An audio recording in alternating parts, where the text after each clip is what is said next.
Open your newsfeed right now and count the first 10 headlines. A war, a collapse, a scandal, a disaster, a warning about something that might kill you. Maybe one story about something good, buried somewhere at the bottom, if it's there at all. Now here's the strange part. Yesterday, thousands of good things happened on this planet.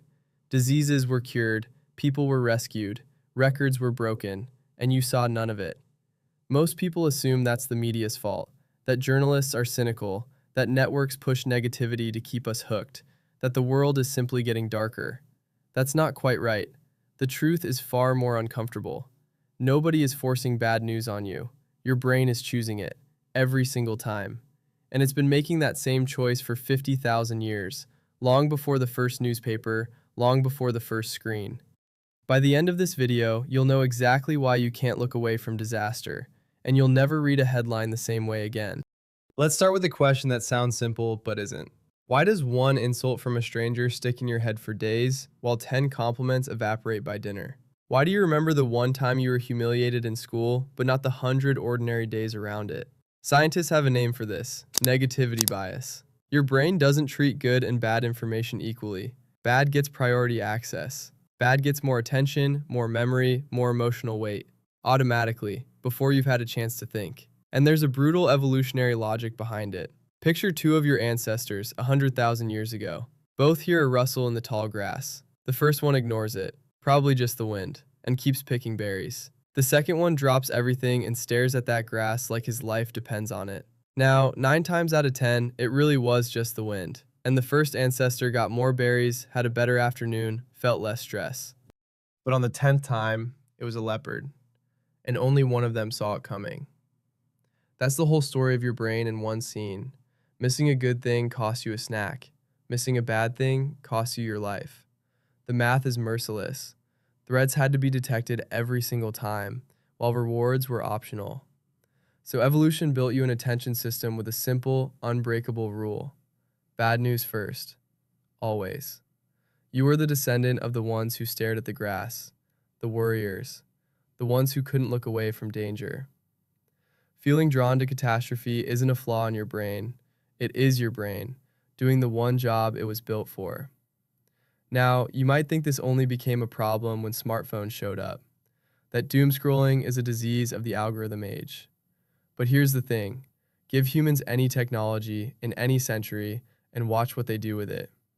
The pattern repeats with almost frightening precision. Long before the feed, there was the square. For hundreds of years, across medieval and early modern Europe, the single biggest public event in any city, bigger than festivals, bigger than markets, was an execution. And I need you to actually picture this, because we like to imagine our ancestors were forced to watch these things. They weren't. They came running. On execution day, shops closed early. Families walked in from villages miles away. Parents brought their children. Vendors sold food and drinks to the crowd, because the crowd was enormous and it was hungry. People paid money to rent spots at windows overlooking the scaffold, the medieval version of front row seats. The best places were taken hours in advance. Tens of thousands of people gathered in one square, waiting, sometimes in the rain, sometimes all night, to watch a stranger die. Nobody made them come. There was no algorithm pushing execution notifications, no feed, no engagement metrics. Just the oldest content distribution system on Earth, a public square, and the human brain doing exactly what it did in the tall grass, locking onto death, danger, and disaster with a grip that nothing else could match. A royal wedding drew a crowd. A hanging drew a bigger one. And when the spectacle ended, people didn't go home disgusted. They went home talking about it, spreading the story, adding details, passing the horror along. Sound familiar? That's a share button, 300 years early. The square proved something that no one wanted to admit. You don't need to force humans to consume horror. You just need to make it available. And then, in the 1800s, somebody figured out how to sell it.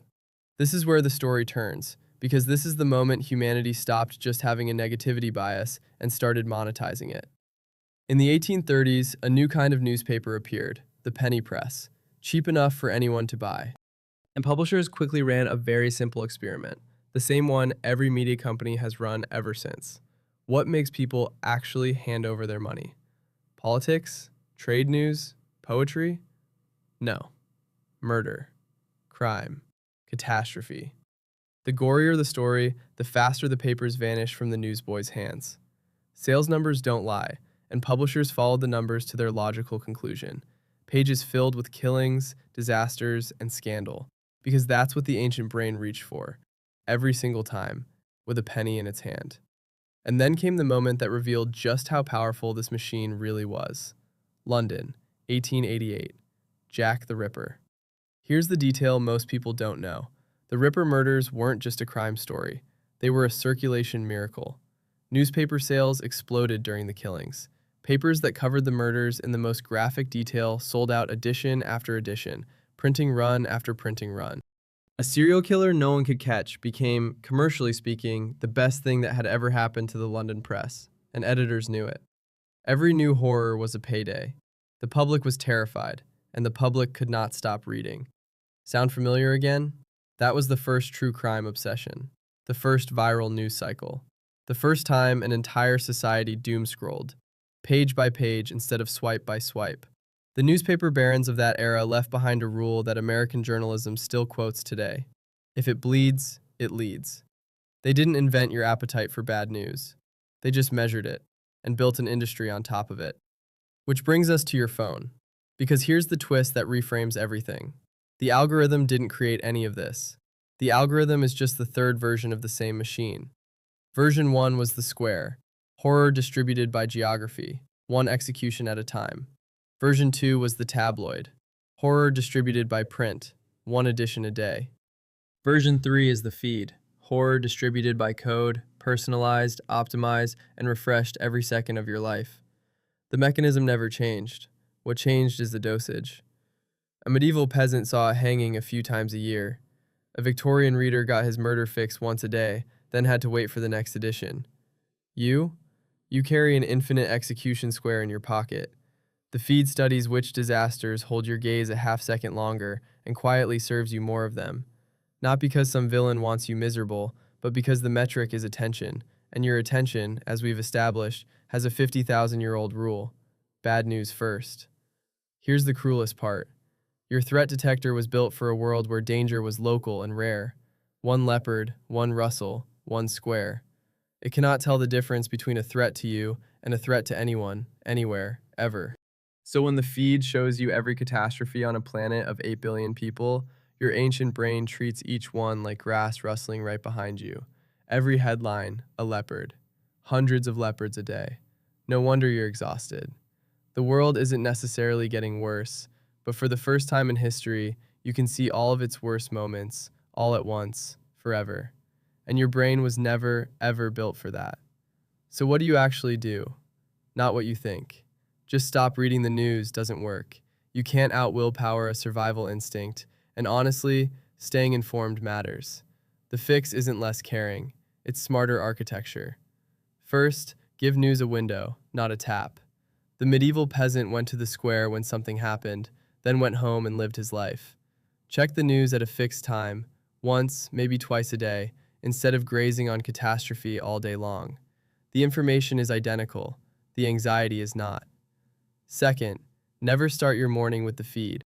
You're handing a fresh brain its first hit of cortisol before breakfast, and that threat tint colors everything you see for hours. Third, ask the peasant's question. For every alarming story, ask, "Can I do anything about this?" If yes, do it. If no, notice what the story is actually doing to you. It's pulling an alarm you cannot answer. Recognizing the pull is half of breaking it. And fourth, deliberately look for base rates. Your feed shows you the plane that crashed, never the 100,000 that landed. Once in a while, force the denominator back into view. The world your brain sees through headlines is not the world. It's a highlight reel of leopards. And once you see this pattern, you'll find it everywhere. True crime podcasts at the top of every chart. Disaster movies, celebrity downfalls. Gossip, which is just bad news about people you know. Even the way your eyes snap to a car crash on the highway. It's all the same circuit. A threat detector built to save your life, being fed by industries that profit every time it fires. You're not a pessimist. You're not broken. You're running 50,000-year-old software in a world that learned to exploit it. First with a scaffold, then with a printing press, now with a feed. Technology changes every decade. The brain it's aimed at hasn't changed in 50,000 years. So tonight, when your thumb hovers over one more piece of terrible news, remember, that pull you feel isn't curiosity, it's a leopard alarm, and you're allowed to not answer it.